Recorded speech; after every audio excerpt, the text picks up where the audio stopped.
Olá, boa noite. Eu sou o William Galvão e começa agora o Jornal da Justiça desta sexta-feira, 8 de setembro. Ministro André Mendonça, do Supremo, mantém decisão de ministro do STJ que permitiu a visita de desembargador catarinense à mulher que morava na casa dele e foi resgatada de suposta situação análoga à escravidão. Esse é um dos destaques de hoje e você acompanha também nesta edição. STF invalida a lei do Rio Grande do Norte que obrigava planos de saúde a cobrir exames pedidos por nutricionistas. Supremo derruba vínculo de emprego entre rádio e representante que atua como pessoa jurídica. E ainda, ministros do STF julgam lei de Mato Grosso do Sul que exige informações sobre velocidade de internet na fatura mensal do cliente.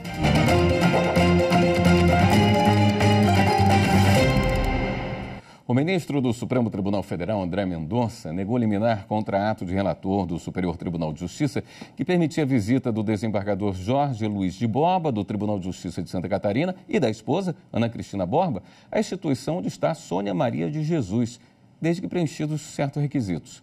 Sônia morava com o casal e foi resgatada de suposta situação análoga à escravidão.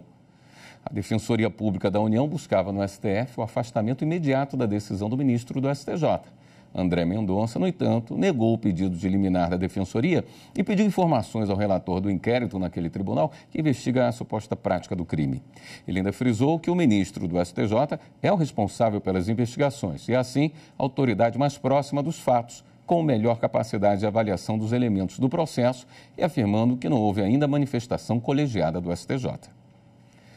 O Supremo começou a julgar hoje uma ação direta de inconstitucionalidade contra a lei do Pará que obriga empresas mineradoras a pagarem indenização prévia por danos ao meio ambiente.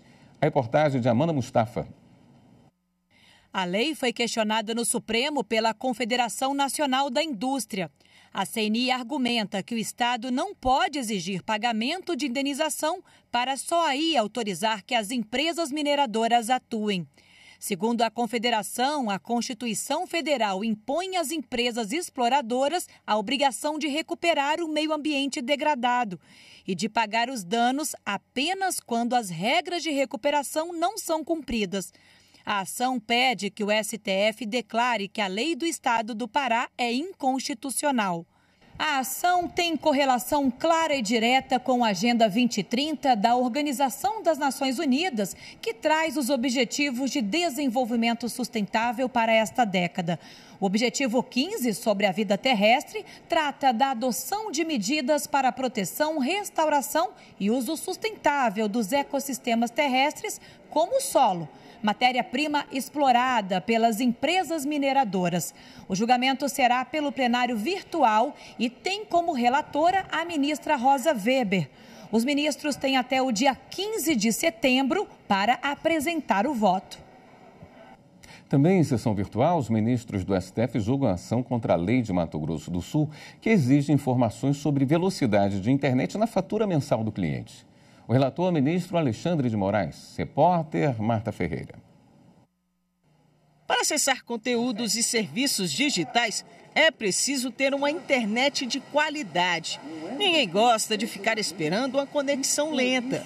Em Mato Grosso do Sul, desde o ano passado, está em vigor uma lei que obriga as empresas prestadoras de serviços de internet móvel e de banda larga na modalidade pós-paga a informar nas faturas a velocidade da internet contratada. Pela norma, elas ficam obrigadas a registrarem a média diária para o recebimento e o envio de dados, não se computando para o efeito de aferimento a velocidade praticada entre a 0 hora e as 8 da manhã. As informações deverão ser prestadas separadamente por meio de gráficos ou de outra forma que expresse visualmente os valores numéricos do tráfego, de forma a facilitar a compreensão daqueles que utilizam do serviço. Quem descumprir é multado. A Associação Brasileira de Provedores de Internet e Telecomunicações entrou com ação no Supremo Tribunal Federal questionando essa lei sob a alegação de que a exigência pode gerar desigualdade no tratamento de usuários em todo o país. Também argumenta ser de competência privativa da União legislar sobre telecomunicações, categoria em que se encaixariam os serviços de internet.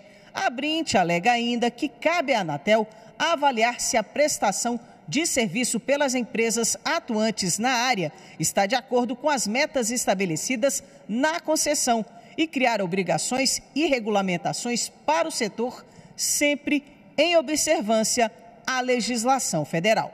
O julgamento desse processo está no plenário virtual. O relator é o ministro Alexandre de Moraes, que não aceitou o pedido feito pela Brint. No voto, Moraes destacou que não identifica qualquer forma de discriminação ou favorecimento irrazoável aos clientes, porquanto a lei estadual somente permite que chegue ao conhecimento dos consumidores a velocidade que realmente é entregue pelas empresas prestadoras de serviço. Prestigiam-se, pois, a transparência e o direito à informação, indo ao encontro do que expressa o Código do Direito do Consumidor. O relator lembrou também que o STF já reconheceu a constitucionalidade de leis estaduais que protegem os consumidores sem interferir no regime de exploração, na estrutura remuneratória da prestação dos serviços ou no equilíbrio dos contratos administrativos. Assim, o ministro votou pela constitucionalidade da lei. O prazo para os demais ministros apresentarem o voto termina no dia 15 de setembro. Por maioria de votos, o plenário do Supremo declarou inconstitucionalidade de norma do Rio Grande do Norte, que obrigava as operadoras de plano de saúde a cobrir os exames solicitados por nutricionistas. A ação foi ajuizada pela Confederação Nacional das Empresas de Seguros Gerais, Previdência Privada e Vida, Saúde Suplementar e Capitalização. Segundo o voto do relator, ministro Gilmar Mendes, a jurisprudência do STF prevê que a regulação dos planos de saúde e seguros privados é matéria de direito civil e, portanto, de competência legislativa privativa da União. Ele também explicou que a competência suplementar dos estados para legislar sobre proteção do consumidor não alcança a disciplina das relações contratuais para obrigar uma das partes a remunerar serviços diferentes dos previstos. Segundo Gilmar Mendes, as operadoras estão sujeitas à legislação federal que restringe a cobertura obrigatória às requisições de exames feitas por médicos e odontólogos. O Superior Tribunal de Justiça vai eleger nomes para as vagas no CNJ e no Conselho Nacional do Ministério Público. Assunto para o próximo bloco. Até já.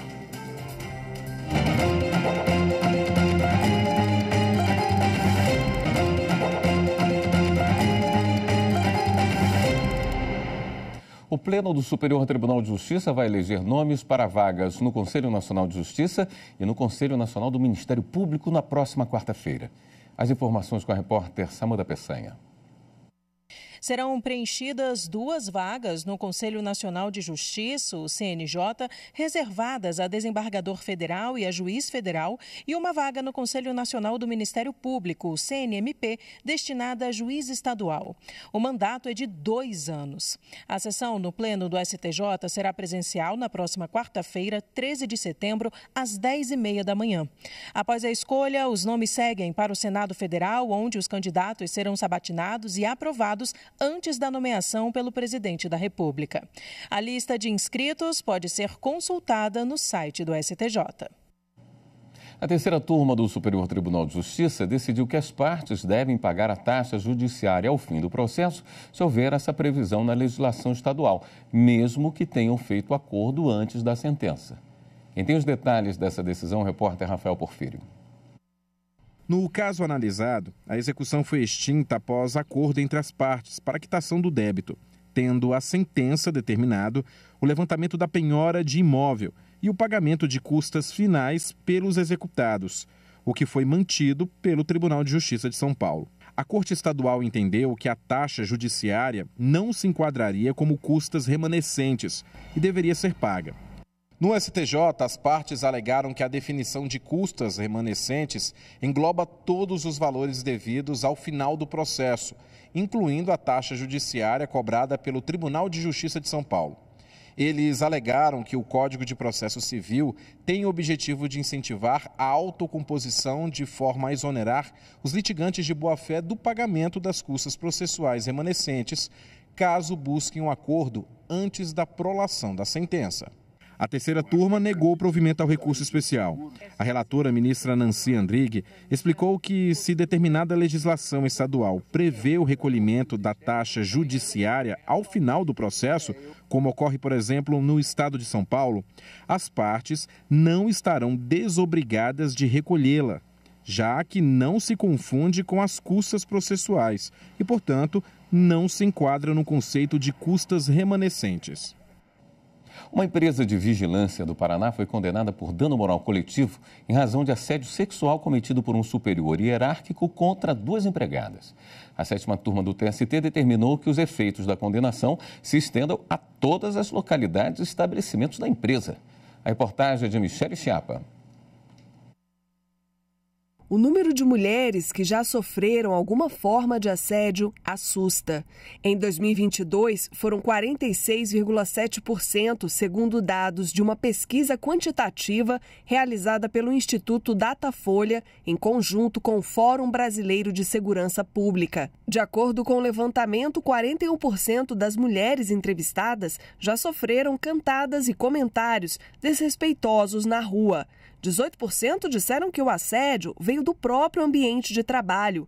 Quase 13% afirmaram terem sido assediadas fisicamente em transporte público. E cerca de 11% foram abordadas de maneira agressiva em festas. Um caso que envolve assédio sexual no trabalho ocorreu no Paraná. A denúncia chegou ao Ministério Público do Trabalho, que entrou com uma ação civil pública contra a empresa.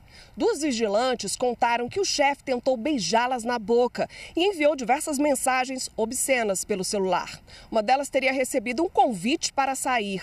Ambas comunicaram os fatos ao setor de reclamação da empresa. A empregadora disse que apurou as denúncias e que o chefe negou o assédio. Na ação civil pública, o MPT, além de pedir indenização por dano moral coletivo, recomendou que a empresa criasse, por meio da ouvidoria, um canal para receber e investigar denúncias de assédio. O Tribunal Regional do Trabalho da 9ª Região, no Paraná, condenou a empresa de vigilância ao pagamento de indenização por dano moral coletivo no valor de R$ 150 mil. O regional considerou que houve omissão no caso de assédio sexual sofrido pelas 2 empregadas. Os desembargadores entenderam que a empregadora deixou de zelar pela integridade física e moral das trabalhadoras. A empresa recorreu ao Tribunal Superior do Trabalho, argumentou que a situação dizia respeito a apenas 2 vigilantes e, por isso, não seria caso de danos morais à coletividade.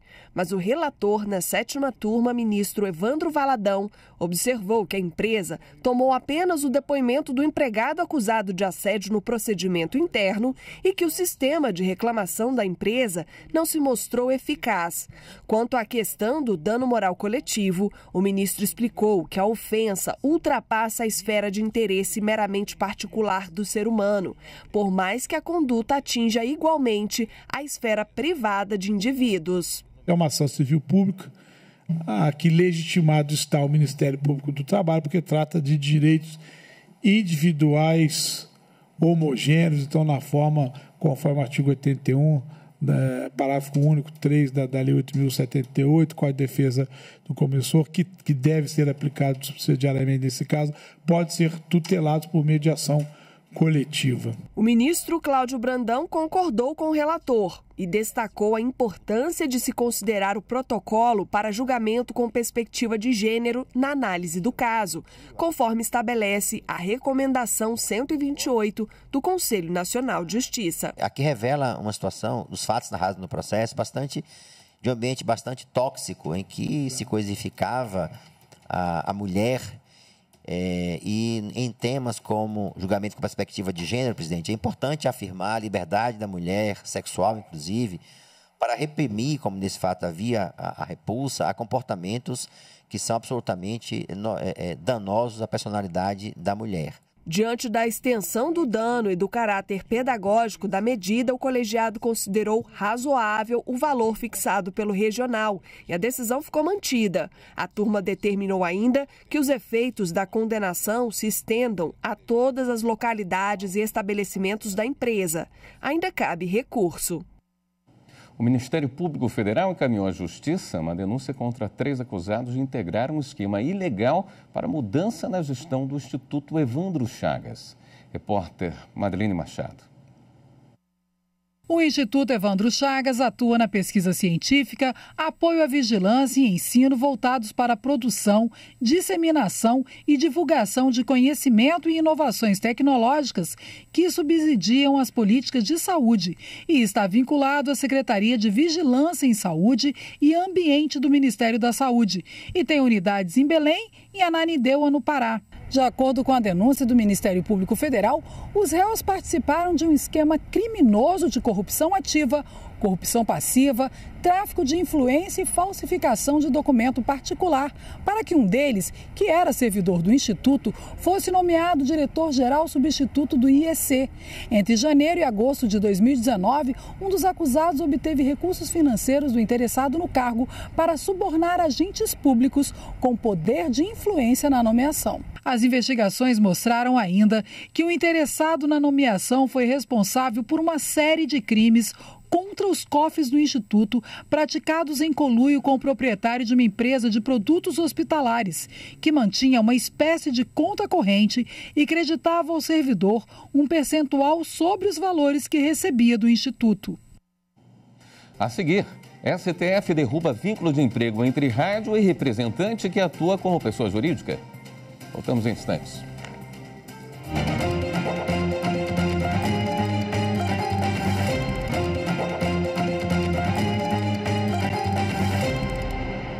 O Supremo cassou uma decisão da Justiça Trabalhista de São Paulo que reconheceu o vínculo de emprego entre uma rádio e um representante comercial que atuava como pessoa jurídica.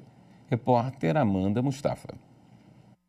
O Tribunal Regional do Trabalho da 2ª Região havia entendido que no contrato entre o representante comercial e a rádio estavam presentes os requisitos básicos previstos na CLT, a consolidação das leis do trabalho que regulamenta as relações de emprego no Brasil e deu ganho de causa ao homem.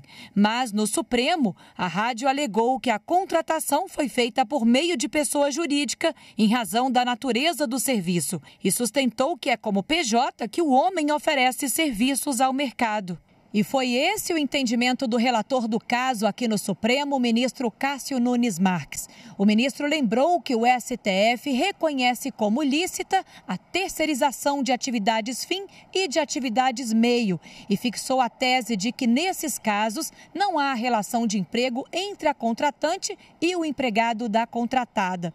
Em seu voto, o ministro afirmou que não foi fornecido qualquer elemento concreto que indique exercício abusivo da contratação com a intenção de fraudar a existência de vínculo empregatício. Na decisão, Nunes Marques pontuou que, ao reconhecer a relação de emprego, o TRT2 não seguiu o entendimento que admite a validade constitucional da terceirização ou qualquer outra forma de divisão do trabalho entre pessoas jurídicas distintas, independentemente do objeto social das empresas envolvidas. A AGU e o Ministério da Igualdade Racial lançaram o programa Esperança Garcia, Trajetórias Negras na Advocacia Pública Nacional. Repórter Wesley McAllister. O projeto pretende capacitar candidatos negros em direito para concursos públicos. Serão oferecidas 30 bolsas de estudos mensais de até R$ 3.500 e 130 vagas em um curso preparatório virtual com metade das vagas reservadas para as mulheres. Acredito que a política que ora lançamos faz jus ao legado que Esperança Garcia nos deixou, bem como ao Brasil que queremos construir para as próximas gerações. Junto de outras medidas, o programa Esperança Garcia contribuirá para alterar não apenas o retrato do Estado brasileiro, como também transformar sua alma. Então, estar aqui hoje, lançando esse programa, me enche de orgulho e de felicidade. Eu tenho falado desde 2018 que eu queria muito conseguir homenagear mulheres negras em vida. Estar podendo hoje, ter essa entrega, não só da entrada dos lugares, mas também do quão importantes são as ações afirmativas. O programa homenageia Esperança Garcia, considerada a primeira advogada do Brasil que denunciou a violência contra escravizados em 1770. O projeto busca reduzir a desigualdade no acesso ao serviço público para pessoas negras. Para se ter ideia, em 2022, apenas 36% dos servidores federais eram negros, apesar de representarem 54% da população. Serão investidos R$ 6.600.000 nos próximos 3 anos para promover inclusão e igualdade racial no sistema jurídico brasileiro. Uma iniciativa do TJ de Mato Grosso e do Tribunal de Contas do Estado reuniu em Rondonópolis gestores de 21 municípios para promover a troca de ideias e parcerias para melhorar a prestação de serviços à população. Confira na reportagem de Célia Silva. Capacitação, diálogo, aproximação, integração. Esses foram os objetivos alcançados durante o Tribunais em Ação, evento itinerante promovido pelo Tribunal de Justiça de Mato Grosso, em parceria com o Tribunal de Contas do Estado, que teve a primeira edição realizada em Rondonópolis, cidade polo da região sul do estado. Entre a vasta programação voltada ao aperfeiçoamento da administração pública, a mesa temática sobre saúde atraiu aproximadamente 300 gestores e servidores na Câmara de Rondonópolis. As palestras foram proferidas por representantes do TJMT e do TCE. Aqui nós temos a oportunidade, eu como faço parte do comitê, de falar para esse público, que é um público de secretários de saúde, da área técnica, da saúde, especialmente municipal, que é onde de fato se encontram ali os grandes litígios, Eu trouxe um material que mostra a evolução, inclusive, dessas demandas, os medicamentos mais demandados, as tecnologias mais demandadas, porque eu penso que a partir daí, a partir dessa identificação, nós conseguimos contribuir para o aperfeiçoamento de políticas públicas no que diz respeito à saúde pública. Nós estamos unidos neste evento, e esse evento visando capacitação, visando debate, visando, sobretudo, uma integração entre esses dois tribunais para que a gente possa aí discutir políticas públicas, capacitar gestores e, com isso, fazer com que quem ganhe com isso seja a sociedade. O TCE, o TJ, todos os órgãos, juntamente com o órgão público, se juntando, a gente consegue atingir mais público para cada vez mais ter uma saúde cada vez melhor, e atingir nosso alvo, que é a população em geral. Está aproximando dos prefeitos e está, em vez de trazer a punição, eles estão trazendo procurar melhorar as condições do município para que a gente possa fazer uma boa gestão. Com diversas atividades ocorrendo ao mesmo tempo, separadas por área temática, o evento também abordou o tema meio ambiente e sustentabilidade, atraindo dezenas de pessoas no Fórum de Rondonópolis para conhecer formas de destinar corretamente os resíduos sólidos. Os lixões estão proibidos, agora só são permitidos os aterros sanitários. E todas as cidades terão que depositar os seus resíduos sólidos em aterro sanitário. Só que Mato Grosso tem 141 municípios e municípios muito pequenos que não têm condição de ter um aterro sanitário. Então nós estamos fazendo uma formatação e propositura para que esses municípios possam formar consórcios e o município maior, que tem mais estrutura, possa receber os resíduos sólidos e o lixo de outros municípios. É um assunto muito relevante e contemporâneo à questão ambiental. Essa iniciativa, essa parceria do Tribunal de Contas do Estado de Mato Grosso com o Poder Judiciário do Estado de Mato Grosso, que está aqui hoje até representado pela nossa presidente, a desembargadora Clarice Claudino, demonstram a necessidade dessa união de esforços em prol de capacitar cada vez mais os gestores municipais, prefeitos, vereadores, secretários municipais, sobretudo com os olhos voltados para essa questão da sustentabilidade e da preservação ambiental. O município de Tiquira, que faz parte da região de Pantanal, está entre os 7 municípios de Pantanal, afluentes do Pantanal, então assim, contribui muito, O município nosso já vem fazendo um trabalho de desenvolvimento ambiental há tempos, Até cumprindo alguns TACs também, com relação a resíduos sólidos, que nós já ouvimos falar muito aqui hoje.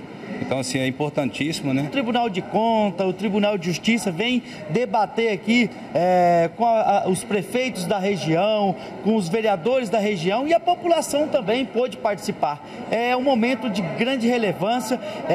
Quem ganha é a cidade de Rondonópolis, as cidades circunvizinhas e o estado do Mato Grosso. Esta edição do Jornal da Justiça fica por aqui. Uma boa noite para você, um excelente fim de semana.